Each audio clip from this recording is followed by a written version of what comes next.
to my YouTube channel. Nah, di sini saya ditemani oleh Ristia Amanda. Di sini saya akan berbagi cerita atau bisa sharing-sharing bersama Ristia Amanda. Baik, sebelum ke ceritanya lebih lanjut, saya mempersilahkan Ristia Amanda untuk memperkenalkan diri. Oke, halo teman-teman semuanya. Perkenalkan, nama saya Ristia Amanda. Saya dari Padahal kan banyak kampus, kenapa kakak tidak melanjutkan pendidikan tersebut di Pekanbaru, jauh dari orang tua, merantau ya bisa dibilang. Menurut saya, kalau jauh dari orang tua itu bisa melatih kemandirian kita. Walaupun saya dulu di pondok, saya sudah jauh dari orang tua, tapi karena di pondok itu saya terlatih. Jauh dari orang tua itu udah hal biasa menurut saya. Kalau dekat dengan orang tua nanti sifat manja saya timbul lagi juga. Menurut saya juga, saya di Pekanbaru ini merupakan kampus.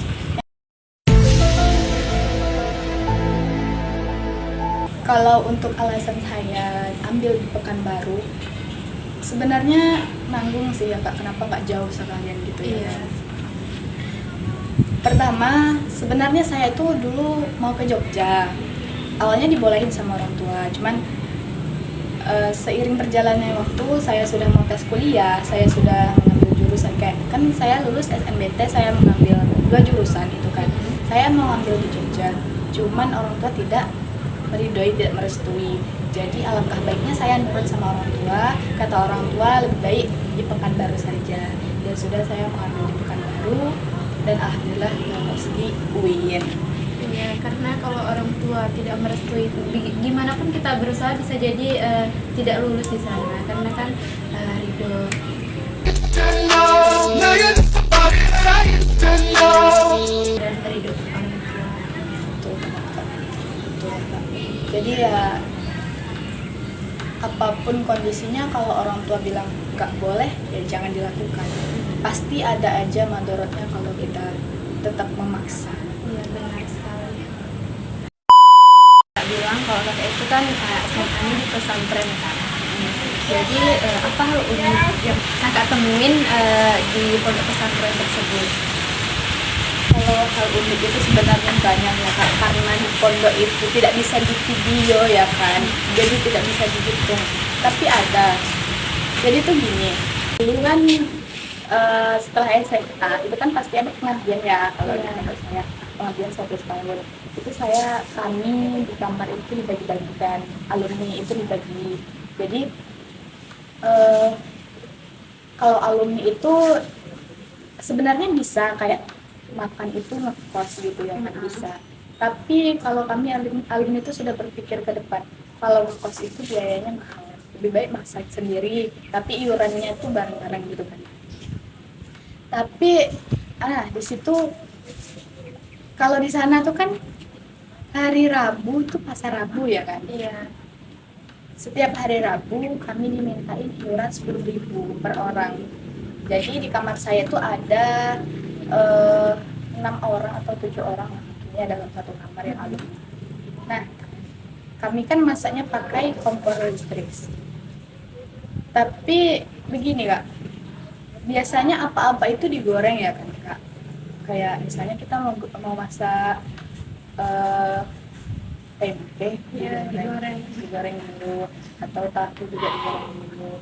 Kayak terong digoreng dulu kan ya. Iya, benar. Nah, tapi kalau di pondok Kak, karena minyak itu sering habis ya kan, jadi semuanya itu direbus, iya, tinggal dicemplung-cemplungin aja. Tapi rasanya tuh tetap enak, walaupun ya hambar-hambar dikit tapi kenyang gitu. Walaupun nasinya juga nggak cukup gitu, tapi alhamdulillah kenyang. Kami tidak sakit-sakitan juga gitu. Tuh, menurut saya itu berkah, unik banget kalau di pondok, apapun bisa. Mungkin karena ini makannya sama-sama, jadi kita itu kayak walaupun sebenarnya itu nggak enak, jadi rasanya enak karena lihat teman kita makan. Iya, betul banget, betul.